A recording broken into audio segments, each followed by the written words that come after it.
fluids containing nanorobots programmed to attack and reconstruct a molecular structure of cancer cells. We have seen one of the speakers saying that a capsule can be injected and then it goes precisely to the spot of the disease to release whatever is the medicine. Biochips, injectable nanorobots, we can have nanorobots cleaning up the blood vessels and coming out, purged out automatically.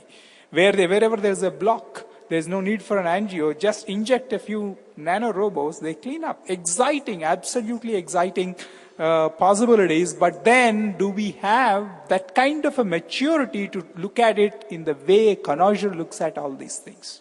If it is consumerism, anything is okay. Here there are plenty of nano products. Wherever you talk about, there is a nano product. It is capable of transmitting, it is capable of communicating, it is capable of making its presence felt in a manner which we have not been imagining till date. It is beyond our imagination, beyond a typical consumer's imagination as well.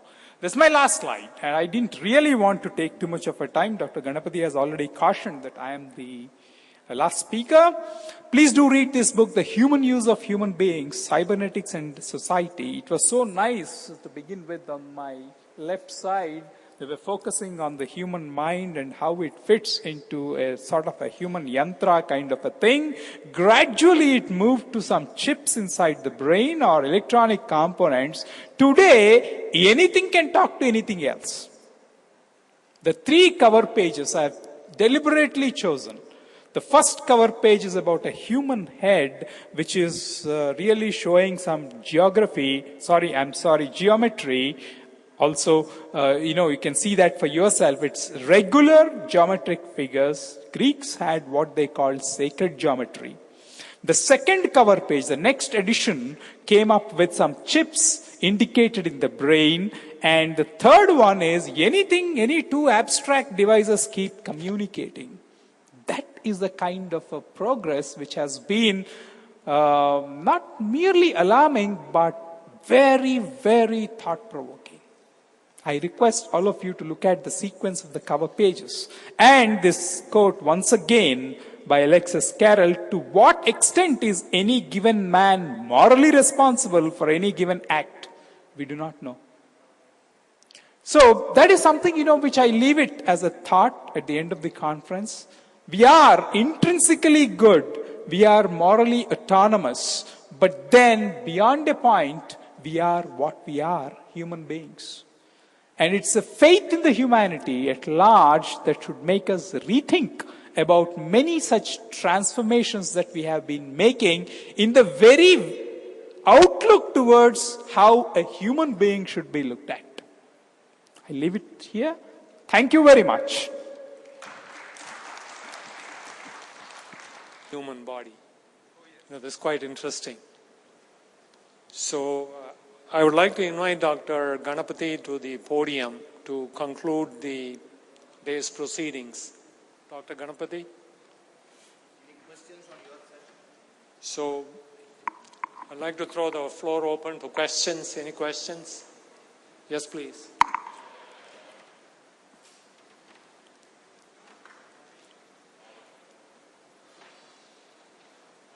Somebody give a mic, please. The session is not yet over.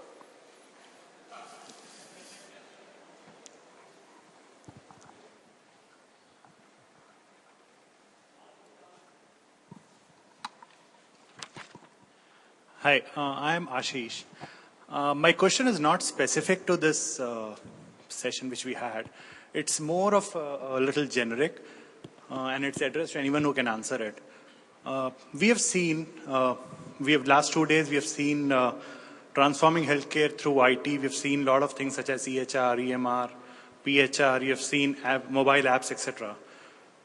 How important is the role of insurance companies? Can they play here in India? When we look at US, we have insurance companies such as Aetna, UHG, etc., who don't market themselves as insurance companies but as healthcare companies. So can something like that happen in India, which also could lead to higher use of technology in healthcare? Can I take this call also, in a generic manner?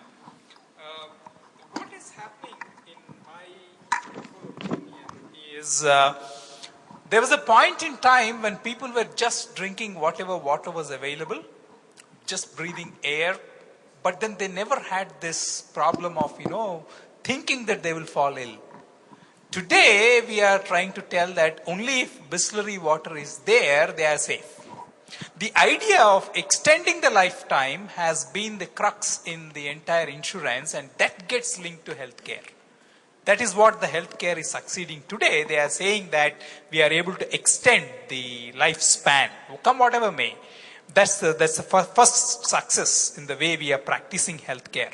So both are intertwined, and at one end we are fueling people to think negative, saying that it is very possible that lifespan would get reduced, and therefore we want a push there. It's a complex web of things, and I tend to agree with you that we need to go a little slow. That's my opinion on trying to approach insurance from the standpoint of creating a doubt. Let me throw my 2 bits in here.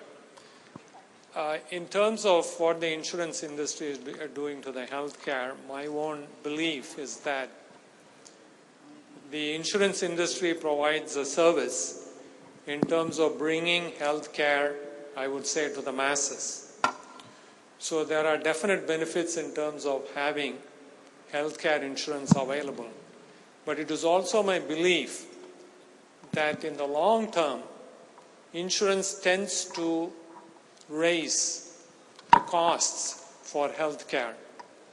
So while there is the good side to it, since insurance industries want a return on what I would call their investment, they have to make wealth for their shareholders. They tend to make sure that over a period of time that they tend to collect more and more and more premiums, with the result that healthcare costs do go up where you have insurance industries operating. This is my belief and experience. If I can just respond to your question, I'm sure you know that only 9% of the Indian population is covered by some sort of health insurance. And no health insurance company is really profitable, as was correctly pointed out. For the simple reason, even 65 years after Indian independence, we don't have enough actuarial data. I still do not know what is the risk when I'm 35 years old of getting diabetes, when I'm 45 years old, what is the risk of my getting a brain tumor, a liver cancer, etc., etc. But in the next 10 to 15 years, once we get our own indigenous data, I think insurance companies will become profitable. What I am worried is another aspect of use of high technology with insurance companies. I'm sure you will agree with me. In the US and Western countries, today antenatal diagnosis is relatively straightforward, amniocentesis. There are so many ways of doing it, even a blood study. With a 99% sensitivity and specificity and confidence, I can predict that a certain type of cancer breast, the unborn baby is going to get this cancer breast when she is 35 years old, and therefore I deny the unborn child of insurance. So as the Human Genome Project becomes more and more available, this is what is going to happen. We are going to diagnose the possibility of your getting Alzheimer's 40 years later, and therefore I will not insure you against this. So this is the downside of modern technology. I have a question on return on investment that you. Okay, when you implement systems like electronic health records or clinical information systems, a lot of returns on this is very intangible. Okay, you really can't calculate returns on that. So, how do you think that as an investor or as an healthcare provider, if I have to go in for the systems of reducing the paperwork and implementing HIS, I would definitely say that there is an improvement in the efficiency, provided that it is properly implemented. As I said, just because we implement an HIS doesn't necessarily mean that there is going to be rewards down the road. It has to be done properly. But the beauty of doing some of these things is what I would call, as I said, the low-hanging fruit. As we heard today, the infrastructure in the country is not very strong. So for us to believe that there are going to be a lot of other things, third parties and outsiders who can help the industry to grow, is something that I think is not going to happen very soon. But what we can do within the environments, within the institutions, is to have procedures and processes which, when rightly implemented, the key point here is rightly implemented. But it's not very difficult to figure out what exactly needs to be done. And the results will therefore, for you to see in terms of, some of the pictures that we have seen, the reduction in the amount of time that it takes for somebody to get care, the reduction in the wait time, the reduction in the length of the queue, the feeling that patients get that they are being looked after, which helps in patients' retentivity. So these are some of the factors that will help in terms of some of these simple implementation that provide what I would call the bang for the buck. If there are no other questions, before I just conclude the conference, it's my pleasure and honor, sir, to give you a small present this to you. Thank you very much for sharing the last session. I'm not going to give you a big speech, excepting to say that I'm going through two different types of emotions now.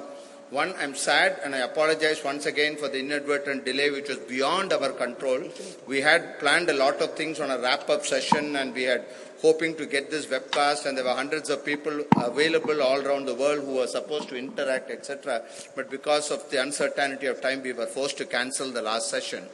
I am a little emotionally involved here. It's absolutely thrilling for me, having got into telemedicine in 1999. When I first went into telemedicine, people laughed and ridiculed.